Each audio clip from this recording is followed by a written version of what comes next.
Topping the news this Friday, one person is in police custody following a homicide in Maple Grove that left one man dead. It happened around 6 p.m. Thursday in the 6200 block of Magda Drive.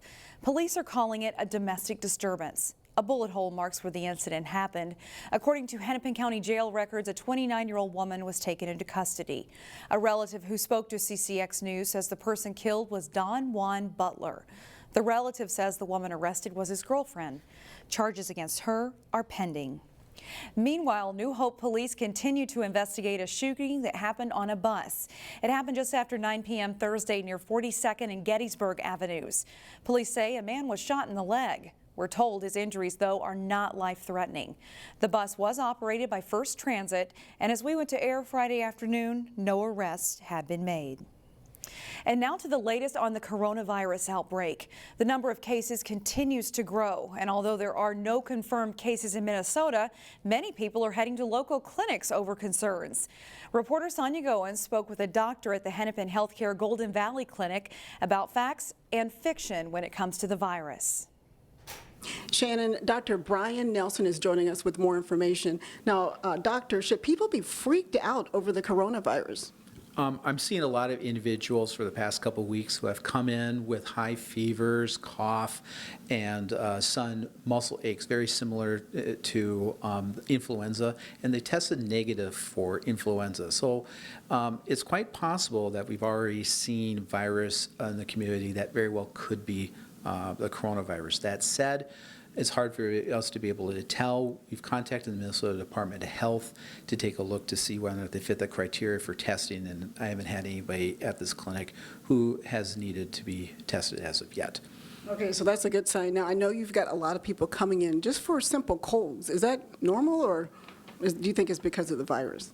I've had a lot of individuals come in who are very concerned about the news reports, and they have colds and coughs, and I would say that it's been higher than normal for just simple colds and coughs. I would have to suggest that if there's any real concerns that the individual has potential exposure to coronavirus, it feels much like the flu, and I would recommend that they contact their clinic or doctor or the Minnesota Department of Health to be able to ask them whether or not it's appropriate for them to be seen or not.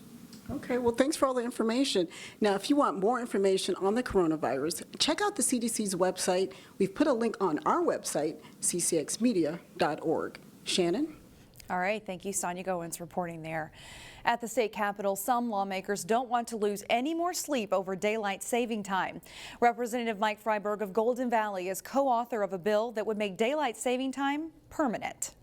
This bill has the strangest coalition of co-authors I've ever seen. It's the first time I've introduced a bill with State Senator Kiffmeyer as the chief author in the Senate.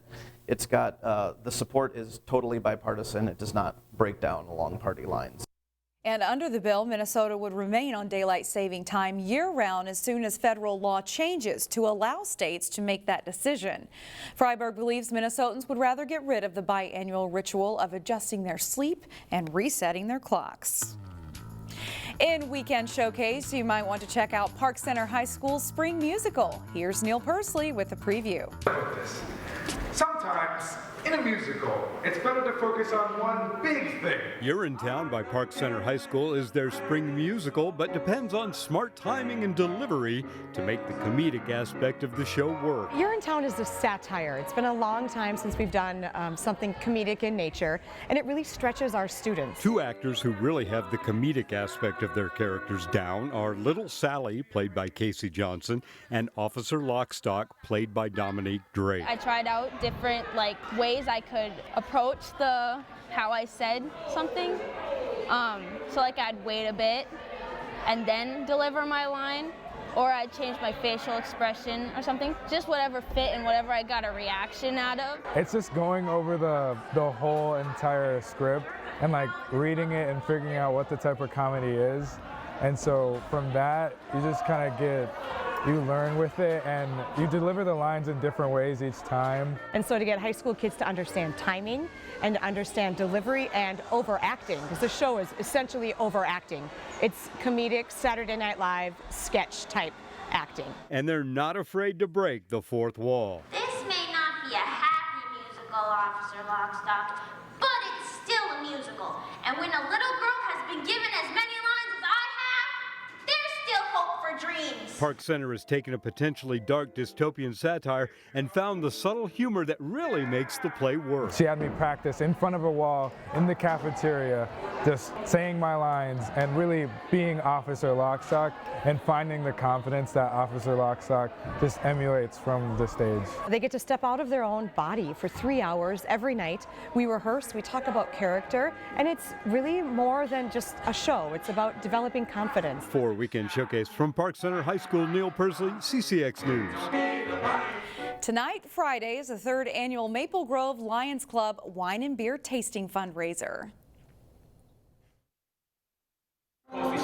Money that we share is not with strangers. I mean, you meet these people eyeball to eyeball. You watch the tears roll down their faces, some with sadness, some with joy. First with sadness and need, and then joy when they know someone is there to help them and support them. The event runs from 7 to 9:30 at the Maple Grove Community Center. The Lions Club uses donations to fund programs like assistance to victims of house fires. And this Friday, CCX Media is also celebrating a significant milestone. For our colleague, CCX Sports Director John Jacobson, today marks 30 years here at CCX. And of course, we've gone through a variety of changes over the years, including even changing our name, but he's always here. Congratulations, John, on reaching year 30.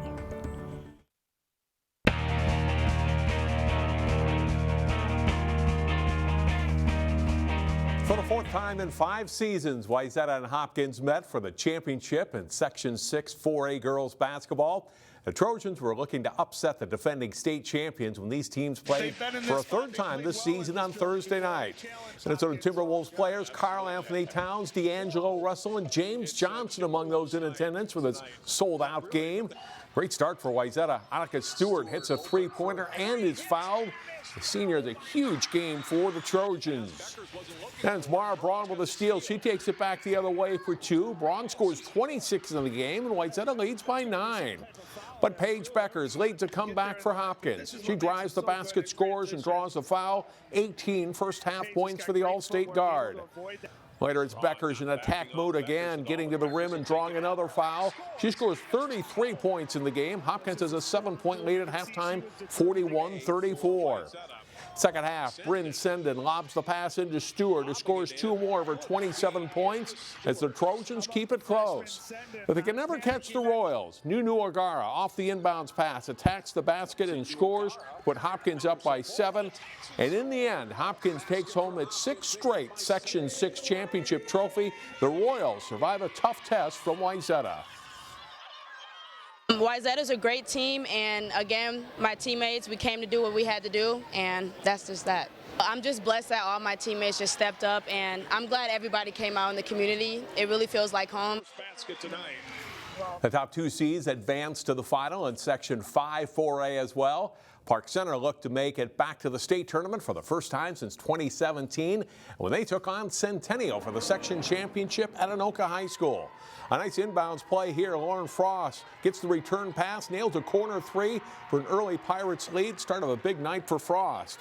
Then she draws the defenders and hits Leah Ragulan for a 3 from the left side as Park Center goes up 6 at 15-9. They attack the Centennial defense well. Adalia McKenzie catches and scores from the high post and scores the layup then, and it's a 10-point lead for PC. McKenzie jumps into the passing lane for a steal and takes it all the way for 2 of her game-high 28 points. Pirates lead 38-24 at the half. Second half, watch the behind-the-back pass from Frost to McKenzie for the layup. It's all Park Center. They lead 46-24. Frost with another great assist here. She'll drive and shovel it to Olivia McGill for the hoop. As Park Center shines in the section final, rolling past Centennial 68-52 to return to the state tournament for the first time since 2017. We are what a team is. We are a family. We play together. We're so happy for one another. If someone does better or if they're shooting hot, we find them. It's just, I love this team so much. In Section 8 4A, Maple Grove and St. Michael-Albertville met for the championship for a 3rd straight season. Maple Grove looking for a 3rd straight section title. Abby Schulte hits an early three-pointer, and the Crimson have a 12-6 lead. STMA freshman Tessa Johnson with a quick drive. She hits the scoop shot, and it's 12-all. Jordan Lamker gets position inside for the hoop and foul for MG. She scores 11 points before fouling out. The Knights make a nice break. Mackenzie Kramer to Emma Miller. She finishes for an 8-point lead. Late in the first half, Kramer, a nice step-back three-pointer. Knights are up 34-27 at the break. Johnson hits from long range early in the second half to put STMA up by 13. She had 17 points in the game. Ari Gordon slices through the defenders and scores as Maple Grove battles back. And Lamker will find Kylie Baronic. She nails a three-pointer to pull the Crimson within 6. Lamker with another assist, hitting Gordon in stride. The sophomore scores a nice basket off the glass. Maple Grove hangs around. But Kramer, with no hesitation, launches a three for a 55-43 Knights lead. She leads STMA with 22 points. STMA wins 70-52.